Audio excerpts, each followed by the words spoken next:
નમસ્કાર, હું મયુર સર આપનું ન્યૂ એજ્યુકેશન જર્નીમાં ફરી એકવાર સ્વાગત કરું છું। આજે આપણે પ્રકરણ 9 સમય સંખ્યાઓ એના બીજા ભાગનો આપણે અભ્યાસ કરીશું। આજે આપણે પ્રમાણિત સ્વરૂપમાં સંખ્યાઓ કેવી રીતે લખી શકાય, બે સમય સંખ્યાની વચ્ચેની સંખ્યા કેવી રીતે લખી શકાય તથા સમય સંખ્યાની સરખામણી કેવી રીતે કરી શકાય તેનો અભ્યાસ આપણે આ ભાગમાં કરીશું। તો ચાલો આપણે સમય સંખ્યાઓ ભાગ 2 નો અભ્યાસ કરીએ।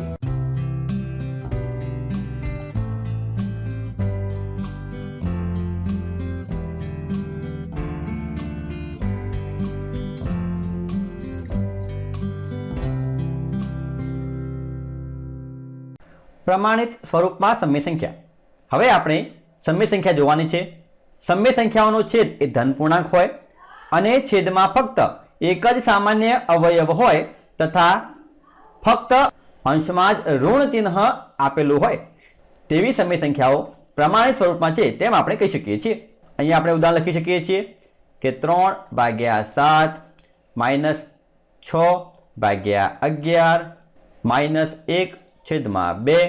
તો આવી ઘણી બધી સંખ્યાઓ જેને આપણે સંખ્યાઓ પ્રમાણિત સ્વરૂપમાં છે એમ કહી શકીએ છીએ, કારણ કે અહીંયા આપણને છેદમાં સામાન્ય અવયવ ફક્ત એક આપેલો છે તથા અહીંયા આપણને અંશમાં જ ઋણ ચિહ્ન જોવા મળે છે। તો આવી સંખ્યાઓને આપણે સંખ્યા પ્રમાણિત સ્વરૂપમાં છે તેમ કહી શકીએ છીએ। હવે સંખ્યાને પ્રમાણિત સ્વરૂપમાં રૂપાંતર કરવું હોય તો કેવી રીતે કરી શકાય? અહીંયા આપણને એક ઉદાહરણ આપેલું છે -45/30। હવે આ સંખ્યાને તમારે પ્રમાણિત સ્વરૂપમાં ફેરવવાની છે। હવે તમને ખ્યાલ હોવો જોઈએ કે 45 અને 30 એ કયા ઘડિયામાં આવે છે। તો સૌપ્રથમ આપણને ખ્યાલ છે કે 45 અને 30 એ 15 ના ઘડિયામાં આવે છે, એટલે કે આ સંખ્યાને આપણે 15 વડે ભાગીશું। અહીં લખાશે 45/15, અહીં લખાશે 30/15, એટલે કે 15 તરી 45, અહીં મળશે આપણને -3, અહીં છેદમાં આપણને મળશે 15 દુ 30, એટલે લખાશે -3/2। અહીં આપણને છેદમાં સામાન્ય અવયવ 1 મળે છે તથા અંશમાં આપણને ઋણ ચિહ્ન આપેલું છે। તો આ સંખ્યા -3/2 એ -45/30 નું પ્રમાણિત સ્વરૂપ છે। આ દાખલો તમે અલગ રીતે પણ લખી શકો છો, -45/30 એને તમે 5 વડે પણ ભાગ ચલાવી શકો છો। તો લખાશે -45/5 30/5, એટલે કે 5 9 45, તો લખાશે -9 5 6 30। હવે આપણે આ સંખ્યાને 3 વડે ભાગીશું, તો -9/3 6/3, તો 3 તરી 9, તો જવાબ લખાશે -3 3 દુ 6, તો જવાબ મળશે આપણને 2। તો આ પ્રમાણે પણ આપણે સંખ્યાને પ્રમાણિત સ્વરૂપમાં ફેરવી શકીએ છીએ। તો આ પ્રમાણે આપણે ભાગાકાર દ્વારા સંખ્યાને પ્રમાણિત સ્વરૂપમાં ફેરવવાના છે। હજુ આપણે બીજું ઉદાહરણ જોઈ લઈએ। હવે આપણે બીજું ઉદાહરણ આપેલું છે 36 -24 ને તમારે પ્રમાણિત સ્વરૂપમાં ફેરવવાની છે।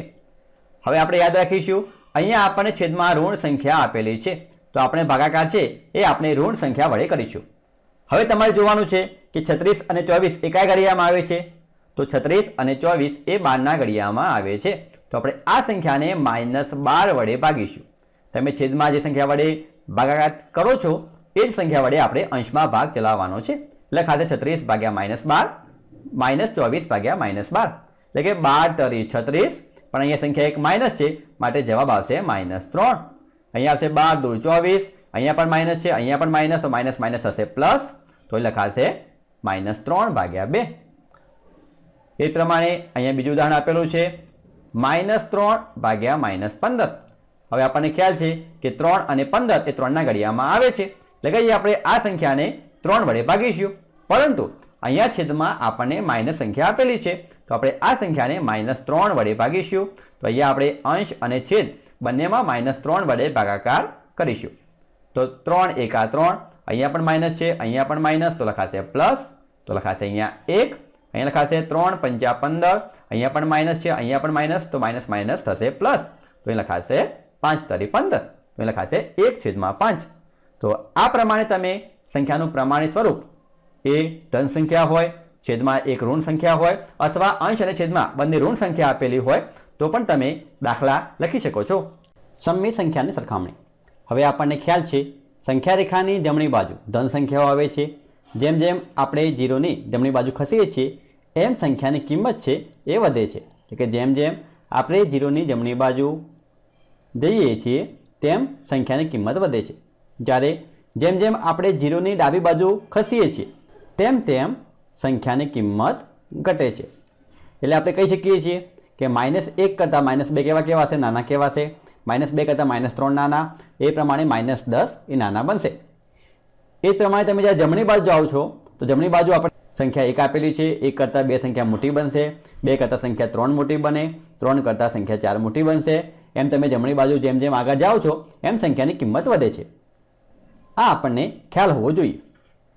હવે આપણે વાત કરીએ કે કઈ સંખ્યા મોટી અને કઈ સંખ્યા નાની. અહીંયા આપણને બે સંખ્યાઓ આપેલી છે 4 અને 10. તો કઈ સંખ્યા મોટી બનશે? આપણને ખ્યાલ છે કે 4 કરતાં 10 એ મોટા છે. તો અહીંયા આપણે ચિહ્ન મૂકીશું લેસ ધેન. હવે જો -5 અને 5 આ બંનેમાંથી કઈ સંખ્યા મોટી બનશે? તો આપણને ખ્યાલ છે કે ઋણ સંખ્યા કરતાં ધન સંખ્યાની કિંમત વધારે હોય. એટલે કે ઋણ 5 કરતાં સંખ્યા 5 છે એ આપણી મોટી સંખ્યા બનશે. તો આ બંનેમાંથી કઈ કિંમત વધારે હશે? 0 કે -3? તો અહીં તમે જોઈ શકો છો કે -3 એ 0ની ડાબી બાજુ આવેલા છે. એટલે કે જેમ જેમ આપણે 0ની ડાબી બાજુ જઈએ છીએ એમ સંખ્યાની કિંમત ઘટે છે. એટલે કે અહીંયા 0ની કિંમત એ મોટી બનશે અને -3ની કિંમત નાની બનશે. તો આપણે 0 છે એ સંખ્યા મોટી બતાવવાની છે. તો આપણે આ પ્રમાણે લેસ ધેન અને ગ્રેટર ધેનના સંકેતથી સંખ્યા નાની અને મોટી બતાવી શકીએ છીએ. હવે જો બે ઋણ સંખ્યાઓ હોય -5 -10, આ બંનેમાંથી કઈ સંખ્યા મોટી બનશે? હવે તમારે અહીંયા જોવાનું છે કે 0 થી ડાબી બાજુ ખસતા સૌપ્રથમ કઈ સંખ્યા આવશે અને એના પછી કઈ સંખ્યા આવે છે. તો આપણને ખ્યાલ છે કે 0 થી -1 -2 -3 -4 -5, એટલે કે -5 એ સંખ્યા પ્રથમ આવે છે. ત્યારબાદ -6 -7 -8 -9 અને -10. -10 સંખ્યા આપણને પછી પ્રાપ્ત થાય છે. એટલે કે -10 એ 0 થી દૂર છે, જ્યારે -5 એ 0ની નજીક છે. એટલે કે -5 એ સંખ્યા આપણી મોટી બનશે. તો આ પ્રમાણે તમારે -5 એ સંખ્યા મોટી બનશે અને -10 એ સંખ્યા નાની બનશે. ધન સંખ્યામાં જેમ કિંમત મોટી એમ એની કિંમત વધારે, જ્યારે ઋણ સંખ્યામાં જેમ સંખ્યા મોટી એમ એની કિંમત ઓછી. એટલે કે જેમ સંખ્યા તમારી મોટી હોય તો એની કિંમત આપણને ઓછી પ્રાપ્ત થાય છે. એ જ પ્રમાણે -15 -99, તો આ બંનેમાંથી કઈ સંખ્યા મોટી છે? તો અહીંયા 15 આપેલા છે ને અહીંયા 99, પણ બંનેમાં આપણને ઋણ ચિહ્ન આપેલું છે. જેમ ઋણ સંખ્યામાં સંખ્યાની કિંમત મોટી એમ એની કિંમત ઓછી. એટલે કે અહીંયા -99 છે એ કિંમત નાની બનશે, -15 એ કિંમત મોટી બનશે. માટે અહીંયા આપણે -15 એ ગ્રેટર ધેનના સંકેતથી દર્શાવવાના છે. તો આ પ્રમાણે આપણે સંખ્યા નાની કે મોટી એ આપણે અગાઉ અભ્યાસ કરી ગયેલા છીએ. હવે આપણે સમય સંખ્યા આપેલી હોય તો તેની સરખામણી કેવી રીતે કરી શકાય એનો ખ્યાલ મેળવીએ. હવે આપણને અહીંયા એક ઉદાહરણ આપેલું છે 2/3 અને 1/7, એટલે કે 2/3 અને 1/7. આ બંનેમાંથી કઈ સંખ્યા મોટી છે એ તમારે લખવાની છે. તો અહીંયા આપણને છેદ એ અલગ અલગ આપેલા છે. તો સૌપ્રથમ આપણે સંખ્યાના છેદ સમાન કરવા પડશે. સંખ્યાના છેદ સમાન કરવા હોય તો આપણે 3 અને 7નો લસા લેવો પડે. તો 3 અને 7નો લસા લઈએ તો આપણને જવાબ મળશે 21. અથવા તમે ચોકડી ગુણાકાર પણ કરી શકો છો. અહીંયા આપણને છેદમાં 7 આપેલા છે તો આપણે 2/3 ને 7 વડે ગુણીશું. તો અહીંયા આવશે 2 × 7 લખાશે 3 × 7, એટલે કે 7 × 2 = 14 અને મળશે 7 તરી 21. હવે એ જ પ્રમાણે 1/7 આપેલા છે તો 1/7 ને આપણે અહીંયા છેદમાં 3 આપેલા છે તો આપણે 1/7 ને 3 વડે ગુણીશું. તો અહીંયા આવશે 1 × 3 7 × 3, તો 3 × 3 7 તરી 21. તો અહીંયા આપણને સંખ્યા મળે છે 14/21 અને અહીંયા સંખ્યા મળે છે 3/21. અહીંયા છેદ સમાન છે તો આપણે અંશ જોવાના છે. 3 મોટા કે 14 મોટા? તો અહીંયા સંખ્યા 14 છે એ આપણને મોટી પ્રાપ્ત થાય છે, માટે આપણે કહી શકીએ છીએ કે અહીંયા 2/3 એ 1/7 કરતાં સંખ્યા મોટી છે. આ પ્રમાણે તમે સંખ્યાનો છેદ સમાન કરી અને સંખ્યા નાની મોટી કહી શકો છો. હવે આપણે બીજું એક ઉદાહરણ જોઈએ.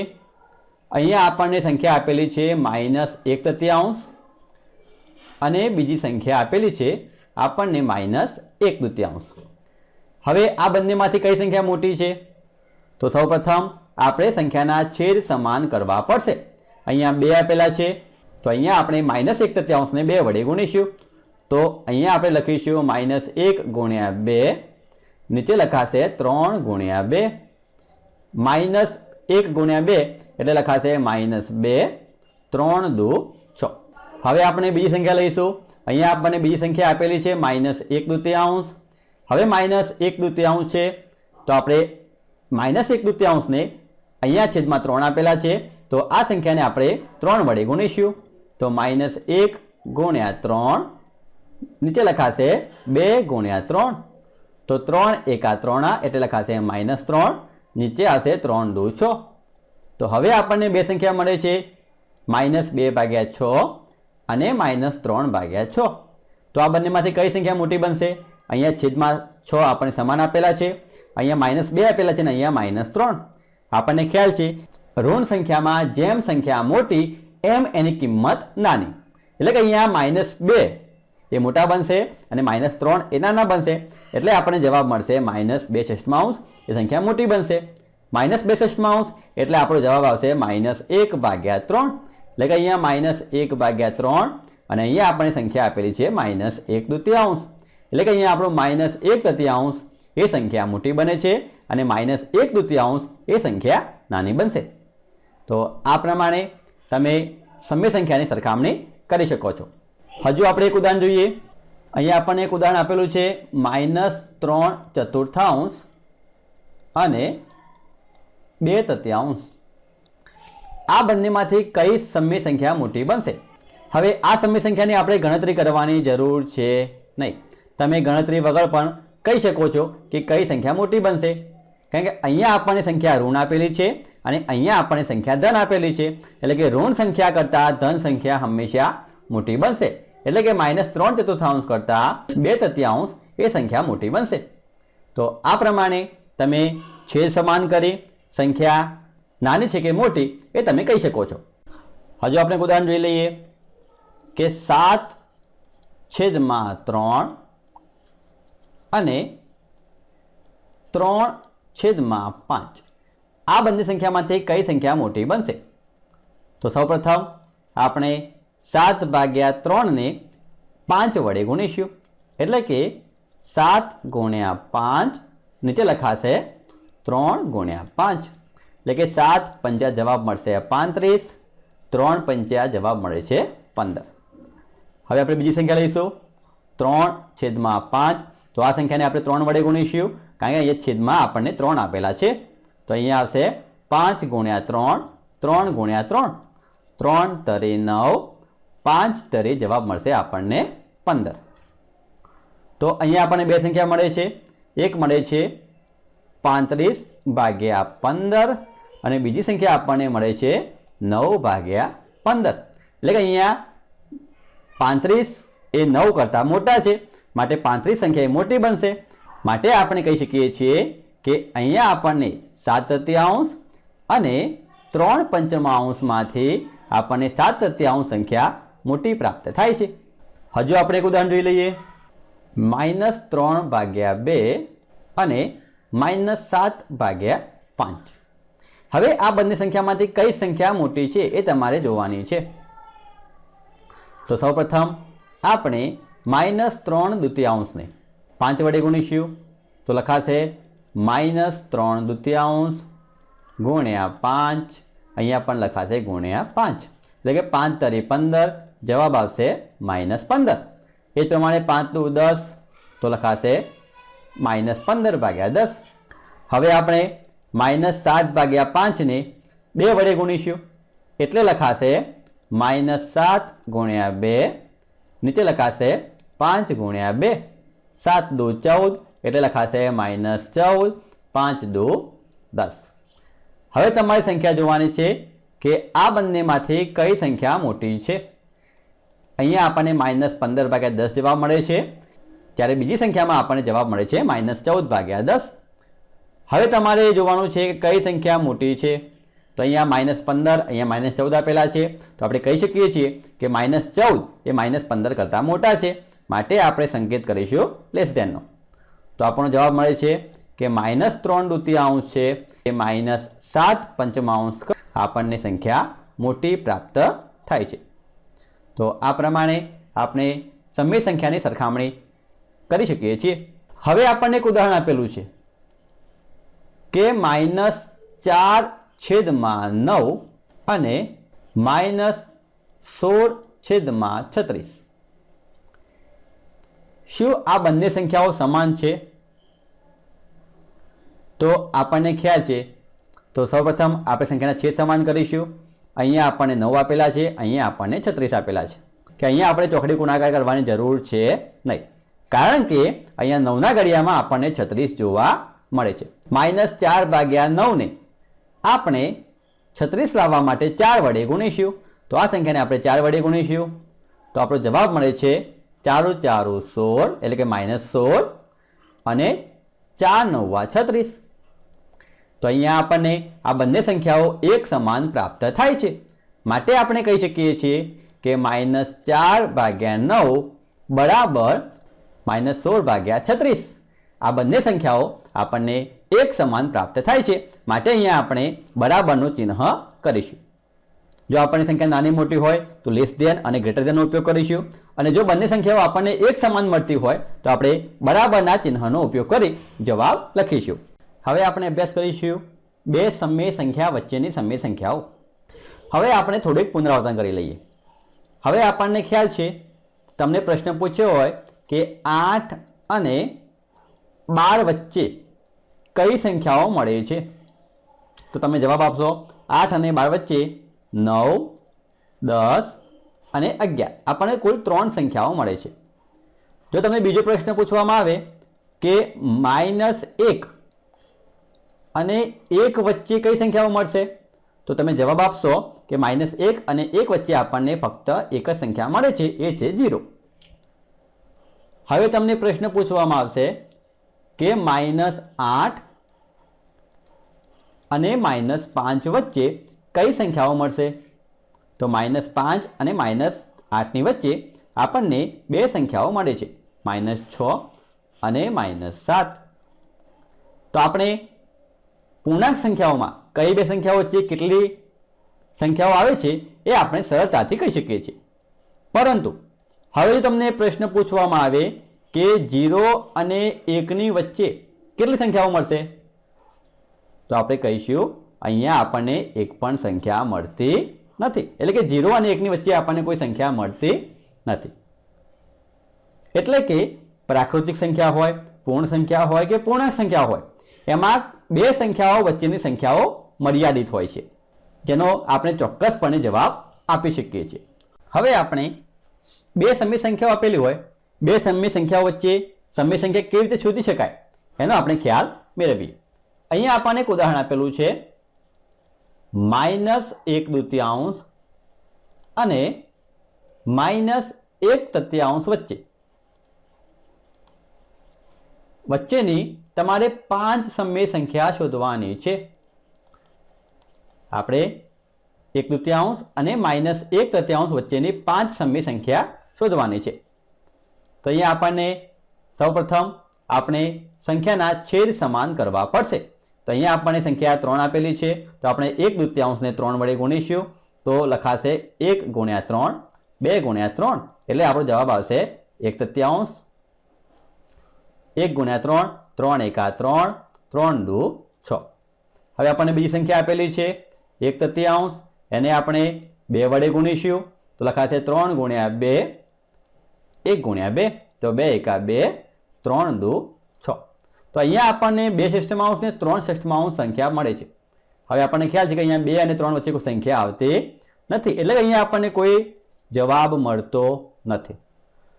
હવે આપણે શું કરીશું, અહીંયા આપણને જવાબ મળ્યો છે 3 ષષ્ઠમાંશ અને બીજો જવાબ મળ્યો છે આપણને 2 ષષ્ઠમાંશ. હવે આ સંખ્યાને આપણો છેદ મોટો કરીશું. હવે મારે છેદ મોટો કરવો હોય તો આ સંખ્યાને મારે 10 વડે ગુણવા પડશે. અંશ અને છેદમાં પણ 10 વડે ગુણવા પડે. તો 3 દાન 30, 6 દાન 60. તો અહીંયા આપણને જવાબ મળશે 2/6 ને આપણે 10 વડે ગુણીશું તો 6 ગુણ્યા 10, 2 ગુણ્યા 10, તો લખાશે 10 દુ 20 અને 30 દુ 60. તો અહીંયા આપણને વચ્ચેની સંખ્યાઓ મળશે 21/60, 22/60, 23/60. એમ આપણને છેલ્લી સંખ્યા મળશે 29/60. એટલે કે અહીંયા આપણને કુલ 9 સંખ્યાઓ જોવા મળે છે. હવે આપણે 5 સમય સંખ્યાઓ વચ્ચેની લખવાની છે. તો તમે 21/60 થી લઈ 29/60 માંથી કોઈ પણ 5 સમય સંખ્યા લખી શકો છો. તો આપણે કહી શકીએ છીએ કે 1/2 અને 1/3 ની વચ્ચે આપણને કુલ 5 સમય સંખ્યાઓ મળશે. 21/60, 22/60, 23/60, 25/60, 28/60. તો આ પ્રમાણે આપણે કોઈ પણ 5 સંખ્યાઓ, તમે વચ્ચેથી પણ 5 સંખ્યાઓ લખી શકો છો અથવા તમે ક્રમિક 5 સંખ્યાઓ પણ લખી શકો છો. તો આ પ્રમાણે આપણે છેદ સમાન કરી કોઈ પણ 2 સમય સંખ્યા વચ્ચે કેટલી સમય સંખ્યાઓ આવેલી છે એ આપણે લખી શકીએ છીએ. હજુ આપણે બીજું ઉદાહરણ સમજી લઈએ. 1 અને 2 વચ્ચે કેટલી સમય સંખ્યાઓ આવેલી છે. તો અહીંયા આપણને 1 અને 2 વચ્ચે આપણને ખ્યાલ છે કે કોઈ સંખ્યા મળતી નથી. તો સૌપ્રથમ અહીંયા આપણને 1ના છેદમાં કોઈ સંખ્યા આપેલી છે નહીં, માટે આપણે લખીશું 1, તથા 2ના છેદમાં પણ આપણને કોઈ સંખ્યા આપેલ નથી, માટે આપણે લખીશું 2ના છેદમાં 1. હવે તમારે સંખ્યાનો છેદ મોટો બનાવવાનો છે. હવે મારે જો 1 અને 2 વચ્ચે 5 સમય સંખ્યા લખવી હોય તો મારે આ સંખ્યાને 10 વડે ગુણવા પડે. એટલે કે 1 ગુણ્યા 10, તો અંશમાં પણ આપણે 10 વડે ગુણીશું. તો 10 એકા 10, તો અહીંયા લખાશે 10 એકા 10. એ જ પ્રમાણે તો આ સંખ્યાના છેદમાં પણ મારે 10 લાવવા પડશે. તો લખાશે 1 ગુણ્યા 10, 2 ગુણ્યા 10, તો જવાબ આવશે 10 દુ 20, છેદમાં આવશે 10. તો અહીંયા આપણને 2 સમય સંખ્યા મળે છે, 10/10 અને 20/10. હવે આપણે વચ્ચેની સમય સંખ્યા લખવાની છે. તો 10/10, એના પછી સંખ્યા મળે છે આપણને 11/10, 12/10, 13/10, 14/10, 15/10. એમ આપણને સંખ્યા મળશે 18/10 અને છેલ્લી સંખ્યા મળશે આપણને 19/10. હવે આપણે કોઈ પણ 5 સમય સંખ્યા લખવી હોય તો તમે 1 અને 2 વચ્ચેની 5 સમય સંખ્યા લખી શકો છો. તો આપણે લખી શકીએ છીએ કે 1 અને 2 વચ્ચેની 5 સમય સંખ્યા. તો લખાશે 11/10, 12/10, 13/10, 14/10, 15/10. તો તમે આ પ્રમાણે ક્રમિક સંખ્યા પણ લખી શકો છો અથવા તમે વચ્ચેથી કોઈ પણ સંખ્યા લઈ અને જવાબ છે લખી શકો છો. હવે આપણે બીજું ઉદાહરણ લઈએ. અહીંયા આપણને રકમ આપેલી છે -1 અને -2 વચ્ચે તમારે 10 સમય સંખ્યાઓ લખવાની છે. -1 અને -2 વચ્ચેની આપણે 10 સમય સંખ્યા લખીશું. તો સૌપ્રથમ અહીંયા આપણને -1 છેદમાં કોઈ સંખ્યા આપેલી છે નહીં, માટે આપણે લખીશું 1, તથા અહીંયા આપણને -2 છેદમાં કોઈ સંખ્યા આપેલી નથી, માટે આપણે છેદમાં લખીશું 1. હવે આપણે સંખ્યાનો છેદ એ મોટો કરીશું. તો જો અહીંયા આપણે સંખ્યાને 10 વડે ગુણીએ છીએ તો 10 1 10 અને 10 2 20. તો અહીંયા આપણને ફક્ત 9 સંખ્યાઓ પ્રાપ્ત થાય છે. તો આપણે શું કામ કરીશું? સંખ્યાને આપણે 20 વડે ગુણીશું. તો 1 ગુણ્યા 20, તો આપણે અંશમાં પણ લખીશું 1 ગુણ્યા 20. તો એ જ પ્રમાણે અહીંયા લખાશે -2 ગુણ્યા 20, નીચે લખાશે 1 ગુણ્યા 20. તો અહીંયા આપણને -1 ગુણ્યા 20 કરશો એટલે જવાબ મળશે -20/20. અને એ જ પ્રમાણે 20 દુ 40, તો એ જવાબ મળશે -40/20. એટલે કે 20/40 ભાગ્યા 20 થી લઈ આપણને -40 ભાગ્યા 20 માં કુલ 19 સંખ્યાઓ પ્રાપ્ત થાય છે। હવે આ 19 સંખ્યાઓમાંથી તમારે કોઈ પણ 10 સમય સંખ્યા લખવી હોય તો તમે લખી શકો છો। તો આપણે કહી શકીએ છીએ કે -1 અને -2 વચ્ચેની 10 સમય સંખ્યા આપણને મળે છે -21 ભાગ્યા 20, -22 ભાગ્યા 20, -25 ભાગ્યા 20, 26 ભાગ્યા 20, 29 ભાગ્યા 20, 30/20, 31/20, 33/20, 35/20, 38/20। તો આ પ્રમાણે તમે કોઈ પણ 10 સંખ્યાઓ છે એ લખી શકો છો। તો આ પ્રમાણે આપણે કોઈ પણ 2 સંખ્યાઓ આપેલી હોય તો સંખ્યાના છેદ સમાન કરી અથવા તમે સંખ્યાનો છેદ મોટો બનાવી અને વચ્ચેની સમય સંખ્યા એ તમે લખી શકો છો। આમ કોઈ પણ 2 સમય સંખ્યાઓ વચ્ચે આપણને અસંખ્ય સંખ્યાઓ જોવા મળે છે। જો તમે અહીંયા 50 વડે ગુણો તો આપણને જવાબ મળશે -1 × 50, 1 × 50, એટલે કે 50/50 થી લઈ આપણને જવાબ મળશે 50 દુ 100, એટલે કે 100/50। તો અહીંયા આપણને કુલ 49 સંખ્યાઓ પ્રાપ્ત થશે। જો તમે સંખ્યાને 100 વડે ગુણો છો તો તમને 99 સંખ્યા મળશે। જો તમે સંખ્યાને 1000 વડે ગુણો છો તો તમને 999 સંખ્યા પ્રાપ્ત થશે। તો આ પ્રમાણે તમે જે પ્રમાણે છેદ સંખ્યાનો મોટો બનાવશો એ પ્રમાણે તમને સમય સંખ્યાઓ પ્રાપ્ત થશે અને એમાંથી તમે માગ્યા મુજબની કોઈ પણ સંખ્યા લખી શકો છો। તો આ પ્રમાણે તમે કોઈ પણ 2 સમય સંખ્યાઓ વચ્ચેની સમય સંખ્યા સરળતાથી લખી શકો છો। હવે આપણને ઉદાહરણ 5 આપેલું છે। પેટર્ન મુજબ વધુ 4 સંખ્યાઓ લખો। અહીંયા આપણને ઉદાહરણ આપેલું છે -1/3, -2/6, -3/9, -4/12। હવે તમારે આનાથી આગળ વધુ 4 પેટર્ન લખવાની છે। તો જવાબ કઈ રીતે લખાશે તો આપણે જોઈએ -1/3। તો અહીંયા સંખ્યાને 2 વડે ગુણેલા છે, 1 × 2 એટલે લખાશે -2, 3 દુ 6। આ સંખ્યાનો ગુણાકાર એ 3 જોડે કરેલો છે। -1 × 3 એટલે કે 3 × 3 -3, 3 તરી 9। ત્રીજી સંખ્યા છે -4/12, એનો ગુણાકાર 1 નો ગુણાકાર 4 જોડે કરેલો છે, એટલે કે -1 × 4 એટલે લખાશે -4, 3 × 4 એટલે 3 × 4 12। હવે કઈ સંખ્યા વડે ગુણાકાર આવશે? હવે આવશે 1 × 5, એટલે કે -1 × 5, નીચે આવશે 3 × 5 એટલે કે 5 તરી 15, -1 × 5 એટલે -5, 3 × 5 એટલે 15। પછી ગુણાકાર આવશે 6 જોડે, -1 × 6, 3 × 6, 6 × 6 -6, 6 -1 × 6 જવાબ આવશે -6, 3 × 6 જવાબ આવશે 18। એ જ પ્રમાણે 7 વડે ગુણાકાર, -1 × 7 જવાબ આવશે -7, 3 × 7 જવાબ આવશે 21। એટલે કે આપણને ક્રમિક 4 સંખ્યાઓ મળશે -5/15, -6/18, -7/। હવે તમારે ચોથી સંખ્યા લખવાની છે, એટલે કે ગુણાકાર આવશે 8 જોડે, એટલે કે -1 × 8 એટલે લખાશે -8, 3 × 8 એટલે કે 24। તો જવાબ આવશે -8/24। તો આ પ્રમાણે તમે પેટર્ન આધારિત જવાબ છે એ તમે સમાન સમય સંખ્યાના આધારે જવાબ છે એ લખી શકો છો। હવે આપણે સમય સંખ્યામાં ભાગ 1 અને ભાગ 2 નો અભ્યાસ કર્યો।